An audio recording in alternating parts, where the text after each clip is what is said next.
बैठक झालेली आहे, काय महत्वपूर्ण निर्णय कुठली बैठक नाही, जिल्ह्याच्या विकासाच्या संदर्भामध्ये चर्चा झाली. सगळ्यांनीच आपल्या सूचना दिलेल्या आहेत आणि जिल्ह्याचा विकास हा पारदर्शक आणि गतिमान असा व्हावा. अनेक कामं रेंगाळलेली आहेत. विजेची व्यवस्था खोळंबली आहे. शेतकऱ्यांच्या संदर्भामध्ये सुद्धा खूप अडचणी याला शेतकऱ्याला तोंड द्यावं लागतं. जिल्ह्यातलं रस्त्याचं जाळं हे कमकुवत झालेलं आहे. आपल्या लातूर विमानतळा संदर्भामध्ये एक चर्चा अशी झाली की अलीकडे बारामतीमध्ये जी घटना घडली त्यातून लातूर विमानतळ हे एअरपोर्ट अथॉरिटी ऑफ इंडियाला वर्ग करावं, जेणेकरून ज्या काही तकनिकी बाबी आहेत त्याचं कौशल्य त्यांच्याकडे आहे आणि म्हणून ते हे सगळं जर त्यांनी पाहिलं तर काही ज्या त्रुटी असतात त्या राहणार नाहीत आणि विमानतळ सुद्धा हे सुरक्षित राहील उड्डाणांसाठी.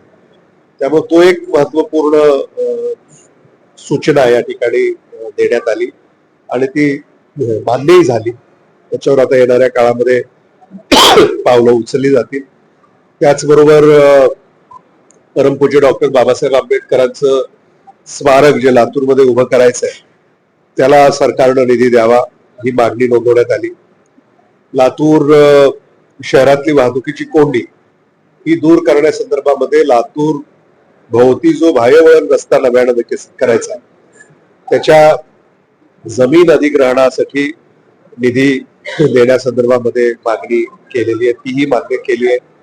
त्याही रस्त्याचं काम येणाऱ्या काळामध्ये सुरू होईल अशी अपेक्षा आहे. त्याचबरोबर या जिल्ह्यातल्या ज्या काही पाणी पुरवठ्याच्या योजना आहेत त्या योजना अनेक ठिकाणी संत गतीने काम चालू आहे. तर ते काम लवकर पूर्ण करावं जेणेकरून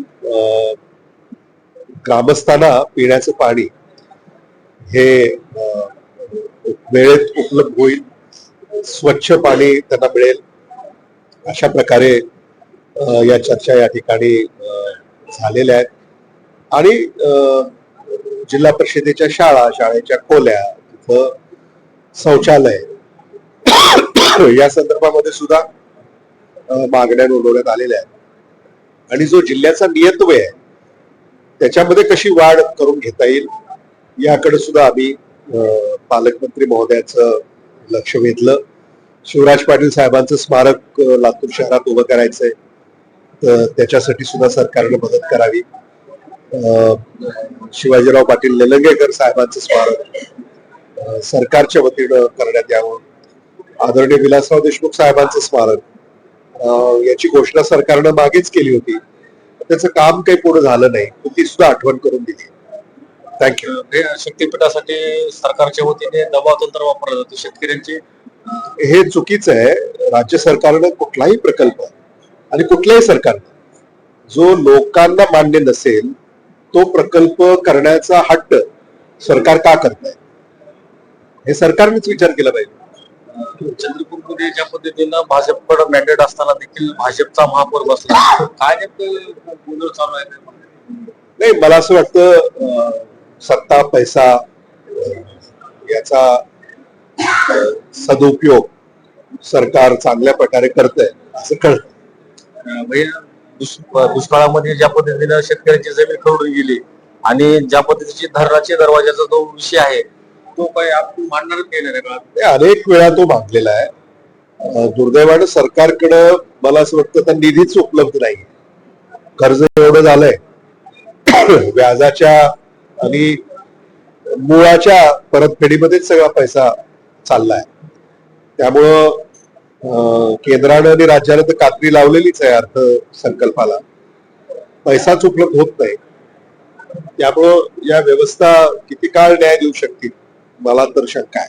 आता पुन्हा पावसाचा काही अंदाज सांगू शकत नाही. पुन्हा जर अतिवृष्टी झाली तर पुन्हा शेतकऱ्यांच्या जमिनीत पाणी, पुन्हा शेतकऱ्यांचं नुकसान. यासाठी शाश्वत आहे ते आम्ही हे मुद्दे उचलून धरणार आहोत. सरकारनं यामध्ये काही ठोस पावलं उचलली पाहिजेत आणि त्यासाठी आमचा तगादा चालू राहील.